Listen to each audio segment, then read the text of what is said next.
the baby of the range in Mercedes-Benz South Africa, or their smallest SUV anyway, the GLA 200. But would you believe it's powered by a 1.3 litre turbo petrol engine? Does it live up to the Mercedes reputation? Watch and see.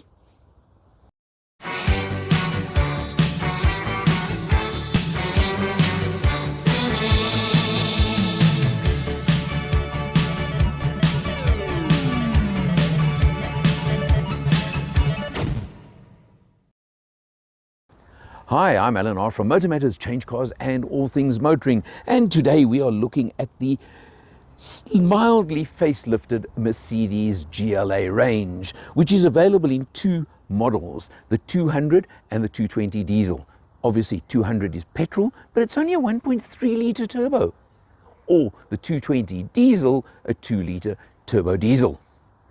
Does that matter? We'll discuss that with you and you'll see what we think as we go along. Now, first of all, I've got to just tell you that this car is in a special color called spectral blue. And I think it looks absolutely stunning in this color. It really highlights the lines and looks so good. It is a 5,000 odd rand extra, but I think it's money well spent. Now, the changes. You can see minor changes on the front end. Of course, they've got this studded grille, as they call it nowadays, with look how much bigger the Mercedes badge is on the front over there in the center, and your daytime running lights right across the top of the headlights over there. LEDs, of course. So it's little things like that that they've changed very, very slightly. Now, on this car, it is an extra, but we've got a set of 19-inch AMG alloys that you can see look really, really smart. And you'll notice, for example, the slight extension on the wheel arch and down at the bottom, because this has got the AMG line kit on it as well. Very small little bits and pieces and touches, but they do make a difference to the car. Now, this is the smallest SUV in the Mercedes range in South Africa. So let's take a look at space, for example, in the back seat. Well, considering it's got the double panoramic roof above me, you can see the split panoramic roof, for example, and the driver's seat is set for me. I think this is pretty good for back seat space. Headroom is still more than adequate with my hat on, and you do have two USBs for the back seat. That's important. If you want it to be a family-orientated vehicle, you've got to make sure you put USBs in the back seat these days, for the kiddies, of course, but so important. You've got a mixture of leather and Alcantara seating, so it is giving a bit of a sportier touch with lots of little red stitching, red accents, which are repeated even on the doors. And you've got these aluminium look door handles over here. Just nice little touches that you would expect on a car of this sort. Come round to the back, and the tail lights have changed slightly. You've got lots of LED aspects in the lighting, which is important as well. And of course, you've got, note, even on the little baby one, the two exhausts over there. Looks mean, even if it isn't the most powerful in the range. Pop open the boot, and you may have noticed it is a powered tailgate. And let's just take a look underneath over here, and I'm sorry to tell you, you do not get a spare wheel on this car. You get what they term the mobility kit. I think enough has been said about spare wheels or lack thereof, or no more spare wheels and run flats, etc. in South Africa. So let's do the Allen test. Okay, that obviously can be removed, but this is a very, very 1 1/4 Allen, let's call it. I'm not going to make it a 1 1/2 nap, sorry. 1 1/4 Allen boot, but that's pretty good for a car of this size and in this category. And of course, remembering you can drop rear seats in 3 sections actually, with the middle section being the armrest if you want 2 seats in the back, or you drop all of them and you can obviously have as much space as you want. Press, and it closes, and there it tells me that this is the GLA 200. And as I said at the start of the video, that means it's powered by 1.3 litre 4-cylinder turbo petrol engine, putting out 120 kilowatts. Not bad, is it, for a 1.3? And 250 Newton meters of torque. Driving the front wheels through a 7-speed dual clutch automatic transmission, which I've got to tell you is absolutely smooth, and in normal driving, if you're not pushing on hard, you never feel a shift. It really does a nice job of that. Let's check it on the road and, of course, inside. Savvy investing is best left to the experts. And when it comes to offshore investing, it's even more important to talk to an expert. Well, Earl Don from Forexpert is the guy you should be talking to for your offshore investments.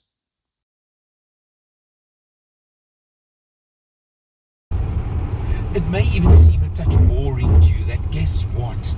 We're on the road to Hearties yet again.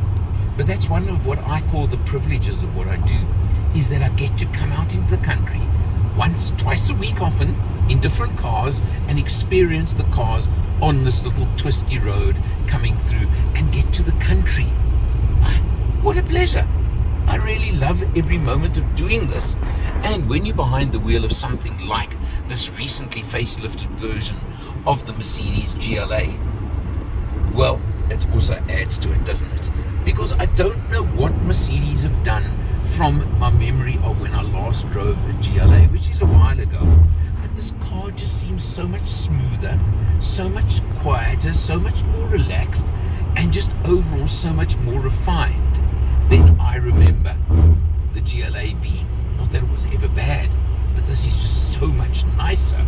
The 7-speed dual clutch gearbox, automatic gearbox, is just a pleasure.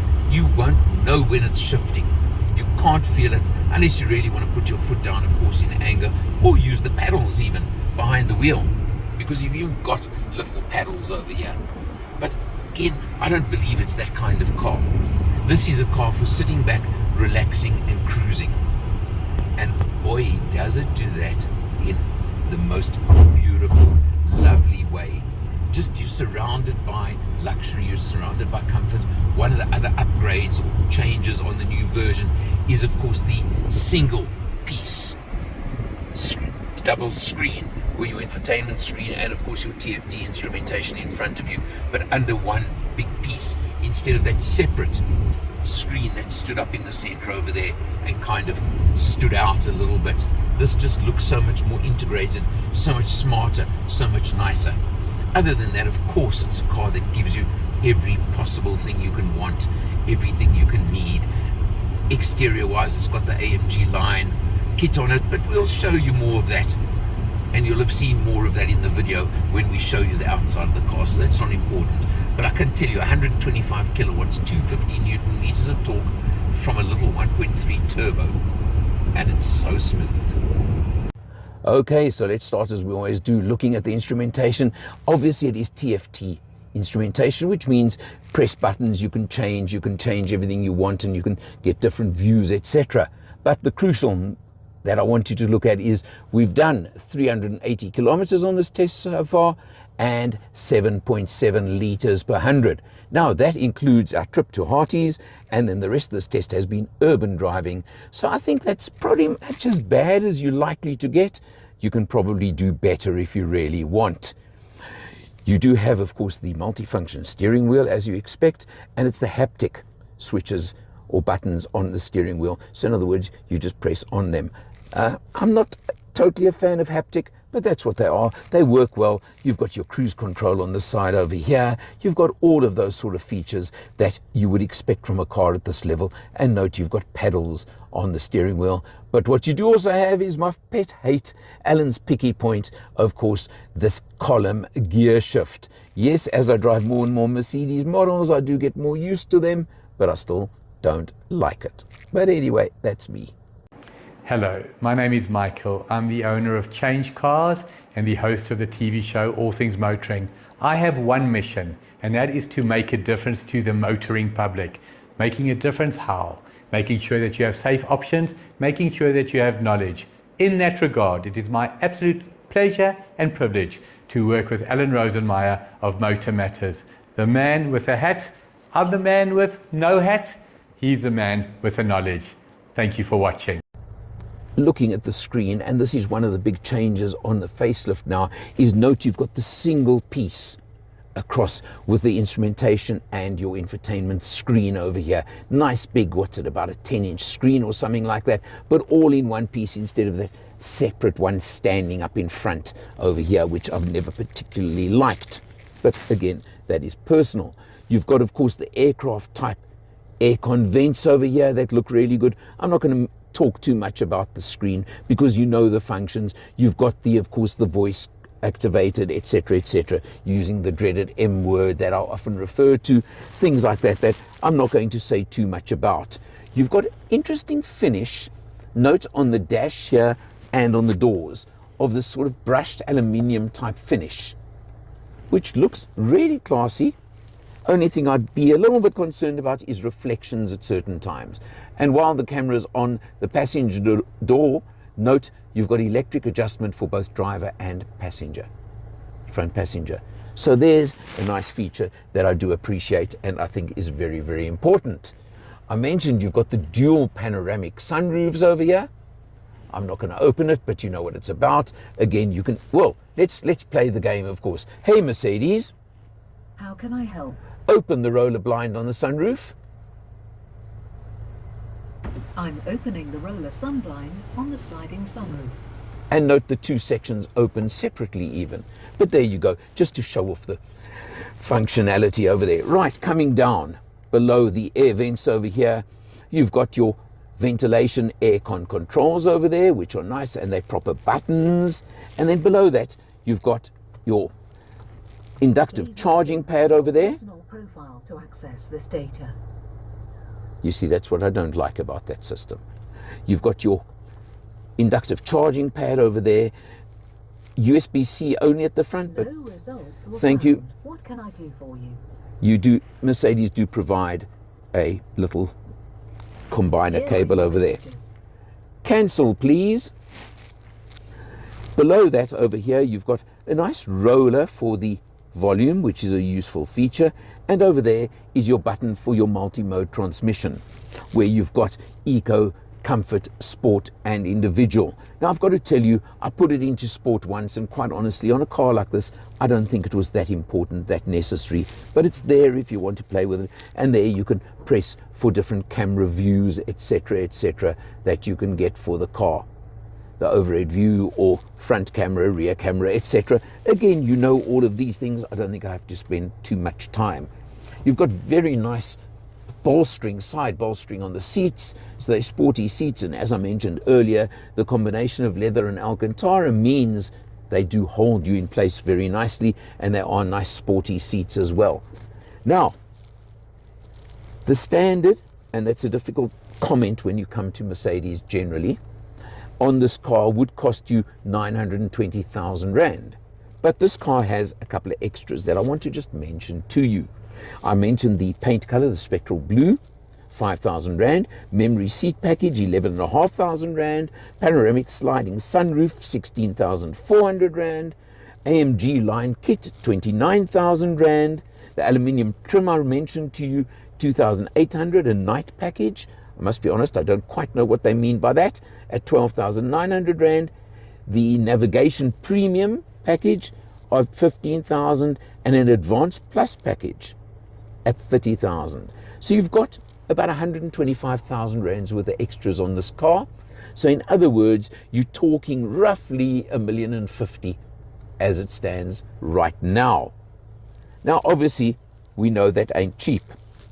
But then again, this is a Mercedes, it is a premium car. You don't expect it to be cheap. It's got, as I've said before, the 1.3 litre engine. Well, you know, you've got to decide for yourself on that.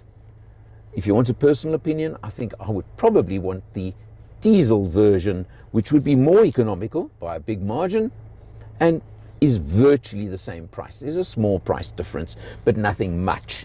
But what I must tell you is that I was very pleasantly surprised by the performance of this little petrol engine. It is peppy, it goes well, it goes nicely. Space-wise, you've seen, it's got more than enough space, even for the baby of the SUV range from Mercedes. Or if you want, obviously there's GLCs, GLEs, etc. in the range. Competitors, you know who they are, and it's a case of what you want, what you like. Don't forget, Mercedes always give you a 5-year, 100,000 kilometer full maintenance plan included in the price as well. What is interesting is earlier generations of the A's and even the GLA did not feel quite up to the Mercedes standard. They have remedied that in How may I help spades as far as I'm concerned. Cancel, I'm sorry. Can you say that again, please? cancel.